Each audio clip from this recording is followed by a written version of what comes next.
Ngapain lagi gue hidup, bapak gue udah mati. Ngapain gue, tapi gue udah Tuhan ambil aja aku capek, aku maunya ketemu Tuhan aja, capek, aku capek kayak gitu. Ini lucu sih fun fact, tapi aku kayak pernah Tuhan bawa ke surga. Wait. Ini bakal kontroversial banget sih asli, tapi seru sih kalau No, I bahas believe ini. this. By the way guys, kalau misalnya lu bukan dari agama Nasrani gitu ya, ini sebuah topik yang mungkin tidak semua Nasrani setuju. Jadi, Iya betul, yeah, betul so, banget. Ini yeah. pun di Nasrani pun kontroversial. Hai, ini gua Daniel, tetangga kamu. Di sini gua akan ngobrol dengan tetangga gua tentang perjalanan hidup mereka dari kacamata spiritual di saat mereka mengalami situasi tidak pasti dan kekhawatiran, sampai bisa kembali bangkit menjadi orang yang lebih kuat dari sebelumnya. It's gonna be very exclusive and inspiring. Masih ngobrol sama Jemimah di Daniel Tetangga Kamu. Dan guys, please listen to our podcast. Jadikan ini sebuah tradisi setiap hari Minggu atau jadikan sebuah kebiasaan atau ritual setiap harinya. Karena kita udah available di semua digital platform podcast. Tinggal search aja Daniel Tetangga Kamu. Dengan mendengarkan hal-hal yang baik, hal-hal yang berhubungan dengan Tuhan, pikiran kita, perbuatan kita akan tertransformasi menjadi baik dan secara refleks akan bergantung terus kepada Tuhan. So, kita langsung balik lagi ke Jemimah. Gue penasaran kenapa kira-kira Tuhan menyuruh lu untuk mengampuni. Apalagi di SMP gitu. Sebenarnya kalau misalnya lu gak ampuni, sebenarnya itu kayak sah-sah aja. She did something horrible gitu in a way. Yeah, Mungkin dia sendiri juga udah nyesel ya. Iya, Maksudnya betul. udah pasti ketika your dad dia meninggal dia itu nyesel banget pasti gitu. Dan dia berani banget lagi untuk ngaku itu ke lo bahwa kalau misalnya sebenarnya sebelum dia meninggal dia pengen ketemu sama lu tapi gue yang ngelarang. Itu gila itu keren. Itu menurut aku dia berani banget. Itu berani banget sih. Itu berani banget. Nah, and yet lu dan emang bisa dimengerti banget ketika lu lagi rebelnya, ketika lu lagi SMP dan lu you know, lu marah dan lu mengucapkan semua kata-kata yang kasar ke dia gitu ya. It's very understandable gitu.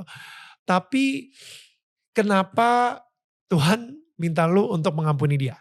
You know, I think that's the question. I guess mungkin karena dari kecil juga didikan aku kan kayak aku udah ceritakan bener-bener kayak apa-apa tuh pokoknya Tuhan dan salah satu yang selalu memenangkan banyak tokoh Alkitab dalam struggle itu adalah ketika tokoh Alkitab itu mengampuni. Yang aku baca setiap kali aku baca Daud, aku baca siapa, mereka semua tuh menang ketika mereka ngampunin. Menang di hidup mereka ya istilahnya gitu loh. Jadi aku kayak, let's elaborate on that.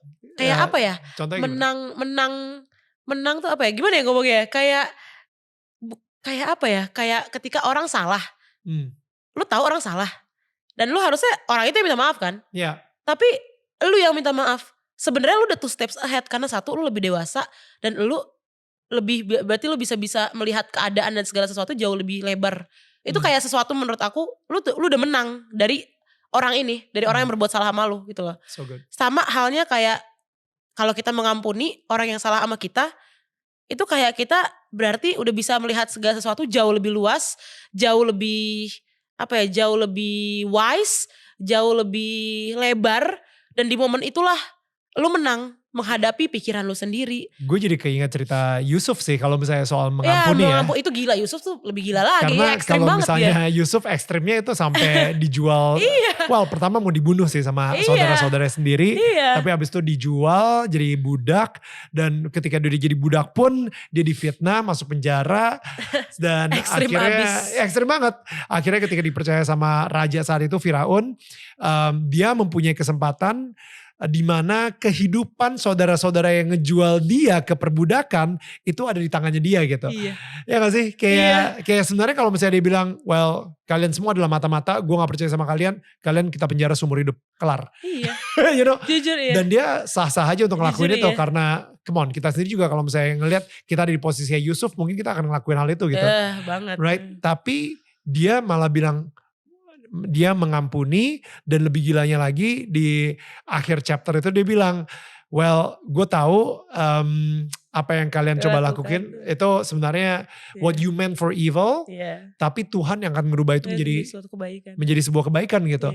Dan itu dewasa dan kemenangan banget juga buat Yusuf sih. Kayak somehow kayak nature-nya tuh hikmatnya nggak bisa diomongin pakai mulut manusia. Betul. Sesuatu hikmat yang langsung turun dari atas gitu. Betul. Makanya kenapa aku bilang kalau kita udah bisa mengampuni tuh kita dapat suatu kemenangan luar biasa karena itu udah Tuhan sendiri ngehikmatin ke kita. Udah kayak langsung connection-nya tuh udah langsung automatic kayak langsung loh kita direct loh gitu hikmatnya langsung ke kita gitu. Itu yang orang mungkin nggak bisa dapetin Ya. dari manapun juga. Ada satu cerita lagi sih actually. Jadi ada namanya Corrie ten Boom. Jadi dia ini selamat dari Nazi dulu. Apa sih death camp itu lah, gue lupa namanya. Pokoknya she's one of the Jewish yang selamat, tapi kakaknya dia itu tidak selamat. Dan kakaknya dia itu kalau gak salah kayak ditarik gitu sama seorang prajurit gitu.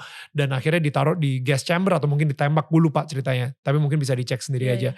Nah jadi si Corrie ten Boom ini akhirnya ketika dia selamat, dia bersyukur, dia berterima kasih sama Tuhan dan lain-lain. Akhirnya dia jadi apa ya, seseorang evangelis lah. Dia akhirnya keliling-keliling untuk menyebarkan kabar gembira tentang Tuhan. Dia itu karena dia selamat dari si camp Nazi tersebut gitu. Nah ada satu saat ketika dia diundang di Jerman dan dia ngomong kebetulan topiknya tentang forgiveness, tentang mengampuni, pengampunan. Nah abis itu karena dia udah lumayan terkenal gitu ya, banyak banget orang-orang yang ngantri pengen salaman sama dia. Dan dia ngeliat prajurit yang sama yang ngebunuh kakaknya itu ada di depan muka dia, dan si prajurit ini katanya udah tobat dan dia kayak, saya tersentuh banget sama apa yang kamu baru bicarakan soal memaafkan. Dia sodorin tangan mau minta maaf kayak gitu. Si Corrie ten Boom-nya ini gemeteran banget. Dia yang kayak Tuhan gue gak tahu gue harus ngapain. Gue gak tahu gue harus ngapain. Tiba-tiba tangan dia ngejulur sendiri. Itu kayak Roh Kudus itu ya, yang membuat tangan dia menjulur untuk salaman sama si prajurit tersebut yang ngebunuh kakaknya. And I think dari ceritanya si Corrie ten Boom ini, itu kayak kita dengan kekuatan kita aja mungkin impossible untuk mengampuni seseorang. Seperti apa yang cerita lu gitu. Tapi dengan kekuatan Tuhan yang ada di dalam hidup kita jadi mampu mengampuni orang tersebut, dan akhirnya kita bisa bebas dari rasa marah, dari rasa dendam, dari rasa pokoknya gue harus ngancurin dia banget atau apa kayak gitu. Dan rasa-rasa negatif itu kan akhirnya menggerogoti hati kita dan akhirnya kita gak akan pernah bebas gitu kan. So I think itu dia sih kenapa Tuhan benar-benar pengen ngelindungin hati kita banget supaya kita bisa mengampuni orang tersebut gitu. Betul. You know? Betul sih. Untuk karena balik lagi sebenarnya kita kan bejana-bejana Tuhan. Tuhan tuh gak mau bejananya hancur. Dia gak mau kita dikerogotin rayap, gak mau. Jadi gimana caranya, ya ketika kita udah tahu kan kita punya kesadaran diri kita bejana Tuhan, berarti kita udah punya suatu koneksi dengan dia, kita udah mengerti kalau kita bisa minta sama Tuhan untuk kita diberikan kekuatan dan lain sebagainya. Disitulah Tuhan bekerja untuk memberikan kita, nih gue kasih lo pengampunan hari demi hari. Lo gue kasih lo resilience, ketahanan hari demi hari gue kasih lo.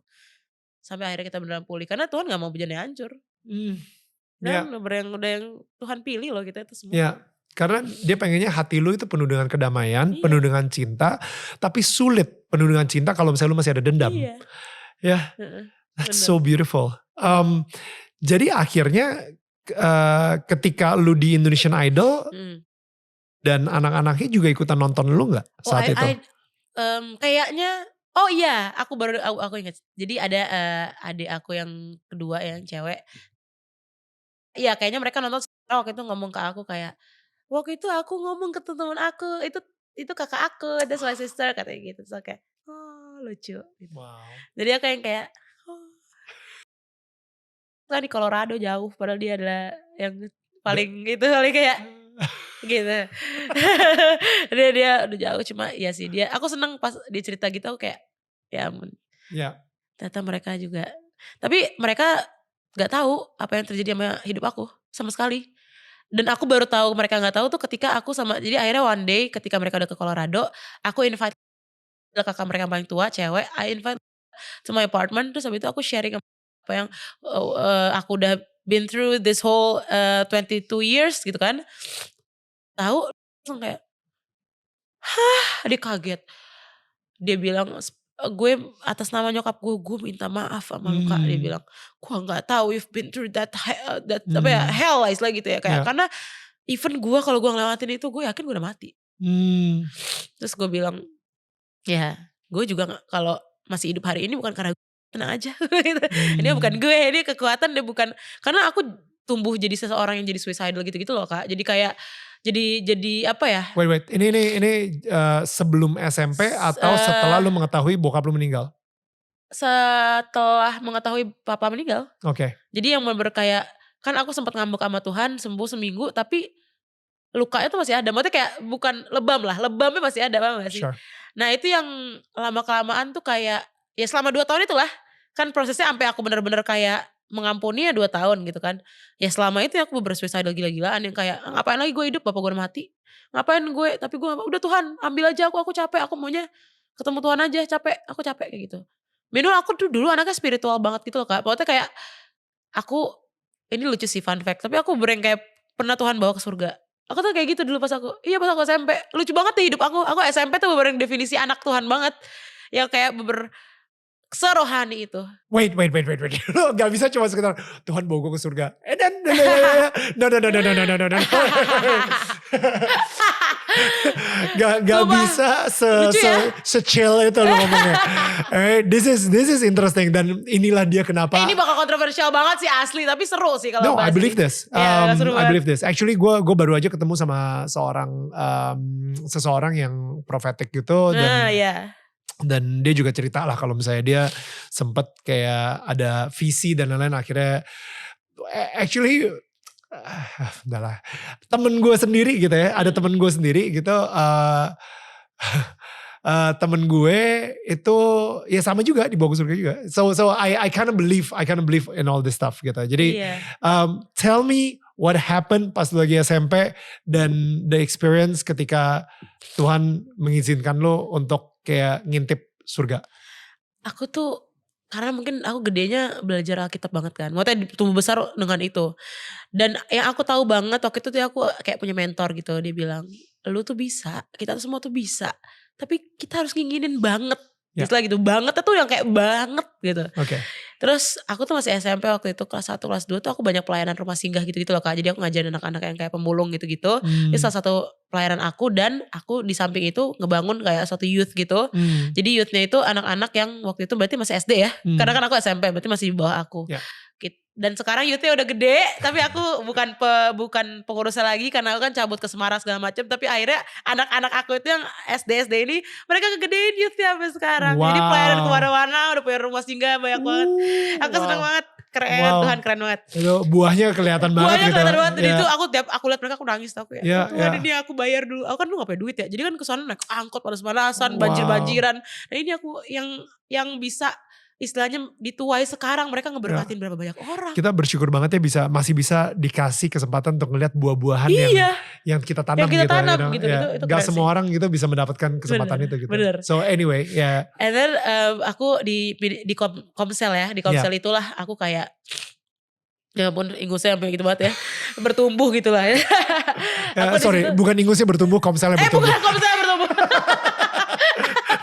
Lucu banget asli. Tapi pokoknya aku di Komsel itu bertumbuh sama teman-teman yang lain.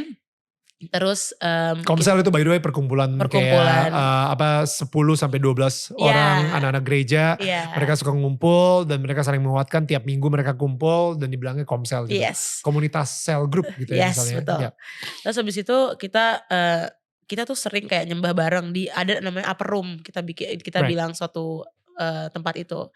Upper room itu tuh tempat yang emang dibikin sama seseorang di Depok yang gak boleh disentuh, gak boleh main-main di situ, itulah gitulah. Wow. Jadi itu emang didesain untuk ya lu having divine connection, istilah gitulah. Wow. Jadi emang udah ngerawat tempat itu sedemikian rupa. Jadi untuk orang yang bisa dia pilih untuk bisa minjem upper room dia juga terpilih banget, gak bisa sembarangan. And salah satu teman aku yang waktu itu juga ngerjain Komsel itu minta izin ke dia dan dikasih. Akhirnya kita ke situ and then disitulah kita doa semalam suntuk gitu, semalaman 24 hours gitu, berantai terus-terusan, ada paling kayak istirahat 15 menit itu pun untuk sharing dan makan dan minum gitu. makannya pun gak boleh makan yang berantakan ya, harus kayak makan roti doang, roti yang kering gitu. Tidak Jadi, beragi. Tidak beragi. Jadi benar-benar gak boleh berantakan, gak boleh kotor, itu harus langsung dikutuin, harus langsung ke bawah, buang kayak gitu lah. Wow. Terus singkat cerita di situ ada namanya kakak aku namanya Kak Efrat. Itu pertama kali aku kayak ngalamin yang segila itu ya, sekeren itu. Keren banget, pengalaman aku keren banget. Itu tiba-tiba pokoknya mungkin setelah 7 jam kita doa di atas itu, bisa dibilang surga terbuka lah gitu. Bisa dibilang kuat banget lah presence Tuhan gitu waktu itu. Terus Kak Efrat nih punya karunia penglihatan. Aku juga dulu kuat banget. Asli kalau kita jadi udah mulai jarang baca kitab, kita udah mulai jarang penyembahan tuh kerasa banget efeknya. Aku nih sekarang nih, salah satunya aku juga harus bertobat cepet-cepet. Karena kalau aku ngeliat diriku yang dulu beda banget kemampuannya, ability aku untuk segala macam. But anyways, akhirnya aku kayak apa ya, dilihat. Jadi emang ngelihat, aku ngelihat ini sesuatu yang aku tuh sebenarnya nggak bisa jelasin pakai mulut aku, tapi aku ngelihat kayak seseorang dengan membawa kecapi dengan baju sederhana, dia bawa kecapinya lucu dan dibawa dua. Kecapi dia yang model-model kayak kayu mahal mewah gitu, tau gak sih? Aku kayak nggak bisa dideskripsikan, kayak mahal di mata aku udah kayak mahal gitu kan. Aku nggak bisa lihat mukanya, nggak bisa deskripsiin muka dengan jelas, tapi I see kayak cahaya gitu lah istilahnya gitu lah ya kita bisa bilangnya. Terus waktu itu si Kak Efrat ini, aku lagi duduk kan, ini kan kita ngelingkar, aku duduk, aku senyum, aku kaget, apa ya? Aku kayak, hah ini apa gitu kan. Terus ini open vision, matanya kebuka iya, atau merem? Aku merem kan, terus pas aku buka, aku ngelihat hal yang sama gak sih, jadi kayak, gini lagi, aku gini, hah gitu loh, bingung. Aku waktu itu masih kayak kaget, tapi emang waktu itu aku mengingini banget untuk bisa bisa melakukan apa ya, mendapatkan hal-hal supranatural seperti itu gitu kan. Aku mengingini banget. Jadi aku sedikit banyak sudah siap, tapi aku kaget kalau itulah waktunya gitu kan. That's amazing. Kita walaupun udah siap-siap tetap aja kaget. Of course. Terus tiba-tiba Kak Efrat ngomong, Jem, itu Daud. Lu kamu dan cuman kamu di sini yang bisa ada hubungan sama dia. Karena yang lain mungkin karena yang lain belum siap, dia bilang gitu. Karena yang lain belum siap. Kamu nikmatin momennya segala macam, yang lain kita tetap jaga hadirat gitu lah. Wow. Ini sangat kontroversial ya, ini sesuatu yang kita bahas, aku jarang nih bahas kayak gini. Tapi, karena by the way guys, kalau misalnya lu bukan dari agama Nasrani gitu ya, ini sebuah topik yang mungkin tidak semua Nasrani setuju. Jadi, iya betul banget. Ini pun di Nasrani pun kontroversial. But anyways, that's what I believe kan. Jadi ketika itu aku menikmati momennya, dan aku emang dari dulu itu calling aku adalah sebagai penyembah. Dari aku kecil. Penyembah itu maksudnya menyanyi? Susah ya kalau dibilang menyanyi doang. Okay. Jadi memiliki hati seorang penyembah kan kayak memiliki hati seorang penyembah. Kayak apa ya, gak cuma dari nyanyian. Even ketika kita melakukan apapun kan basically we're all doing worship gitu. Kayak apa yang Kak Daniel sekarang juga lakukan basically. We're worshiping. Yes, makanya jadi kayak ya hati seorang penyembah lah yang Tuhan kasih dari aku kecil. Jadi pas aku aku tuh bingung ya jelasinnya gimana. Tapi pokoknya kita somehow menukar visi dan misi dengan cara yang aku gak bisa jelasin. Gak ngerti gimana cara jelasinnya, tapi somehow kita kayak punya, apa gak sih, kayak telepati gitu loh. Sorry, sama Daud ini nih. Bentar. Lu tadi cuman bilang kalau misalnya lu ketemu Daud membawa 2 kecapi, right? Nah. Tapi lu bilang itu adalah surga. Enggak, bukan yang itu surganya. Belum. Oh, beda nih. Beda. Okay. Jadi di situ itu yang aku lihat pokoknya aku ngelihat teman-teman aku, cuma aku ngelihat teman-teman aku belum nyampe. Paham gak sih? Jadi kayak itu belum surga. Kayak somehow dia itu jarang banget loh orang kudus Tuhan kasih untuk datengin itu enggak, itu jarang banget gitu. Jadi itu 2 kecapi. Iya, jadi itu sangat jarang kan yang bisa kejadian kayak gitu, dan dia ngasih 1 kecapi lagi itu ke aku. Kecapi yang 1 lagi itu tuh bukan mewah ya, tapi ya tetapnya mahal menurut aku ya kecapi itu kan. Tapi dia punya warna rame gitu-gitu lah. Kayak pokoknya warna indah, warna-warni gitu lah. Susah aku jelasin. Tapi itu yang masih aku pegang sampai detik ini. Istilahnya gitu lah ya, istilahnya masih aku aminkan gitu sampai hari ini gitu kan. Pokoknya singkat cerita Kak Efrat juga ngelihat. Jadi di ruangan itu yang bisa ngeliat tuh cuman aku, Kak Efrat, sama ada satu lagi temen aku namanya Noah. Noah tuh waktu itu juga harusnya dihampiri untuk diberikan suatu mandat mungkin ya. Cuman waktu itu Noah bilang hati dia lagi gak bagus. Jadi dia miss that moment. But anyways dia waktu itu juga dia sampai nangis sedih banget. Cuman ya udahlah gitu kan. Tapi mereka lihat lah gitu kan. Dan mereka nanya, Kak Efrat bilang aku lihat tadi dia sharing segala macam, dia kasih kamu kecapi kan. Kak Efrat lihat juga. Sekeren itu kan, kok bisa kayak gitu, paham gak sih kayak tanpa lu ceritain nih. Gak pakai ceritain itu bener kayak oke, seru banget gitu kan. Terus buat apa aja kecapi ya, pokoknya akhirnya sharing-sharing, kelar sharing-sharing. Ever since that day, setiap kali aku penyembahan di Komsel itu, aku kalau hatiku lagi bener ya, again susah banget untuk bisa nyampe level itu. Tapi kalau emang hatiku lagi bener, lagi waras ya itu ya, bener-bener waras, itu surga tuh bisa kebuka. Dan ada waktu itu, this is just one moment seumur-umur aku pelayanan dan membangun Komsel itu, cuma ada satu titik ini, hatiku sebenar itu mungkin ya, kita bisa sebenar itu, dan aku bisa ngajak teman-teman yang lain untuk memiliki hati yang benar juga, untuk kita bisa satu hati. Dan waktu itu kita dibawa ke taman di surga. Jadi itu bukan kayak tiba-tiba aku pingsan terus aku dibawa ke surga diliatin neraka, gak gitu. Jadi aku dibawa ke taman. Ke taman yang aku gak bisa deskripsiin kerennya gimana. Gak masuk akal kerennya, paham gak sih? Kayak aku tiba-tiba kita semua nih dalam ruangan itu bisa ngerasain kita lagi ada kecipok-kecipok air sungai, paham gak? No, come on. Aneh banget Kak, itu bener kayak something yang aku tuh gak bisa jelasin pakai mulut manusia. Tapi semuanya ngerasain hal yang sama, semuanya ngalamin hal yang sama. Itu waktu itu kita cuma berlima apa berenam. Sungainya Sungai Efrat juga kan? Udah sampai kagak tahu itu gue sungai apa, udah sampai bingung saking again walaupun kita ngerasa kita siap, kita pasti kaget. Of course. Jadi aku yang bener kayak, wow, dan itu suatu damai yang luar biasa, yang gila banget. Aku nggak bisa deskripsiin. Kenapa lu diserang abis-abisan dan bahkan sorry banget nih, gue ngerasa image Tuhan pun juga ditwist ketika lu di Indonesian Idol. Ketika aku mendapatkan tempaan itu langsung nge-strike ke ulu hati maksudnya mungkin kayak again kenapa terjadi Jima Challenge itu di saat tengah-tengah pandemi banget sih? Karena di saat lagi pandemi banyak orang yang gak cuma sakit fisik, sakit mental, sakit hati, semuanya. Ketika itu terjadi pun aku tahu, oh ini Tuhan lagi mau nyembuhin banyak. Itu kan sampai ke Malaysia, sampai ke Filipina. Liriknya apa? Boleh dulu gak? Ku ingin kau tahu. Diriku di sini menanti dirimu.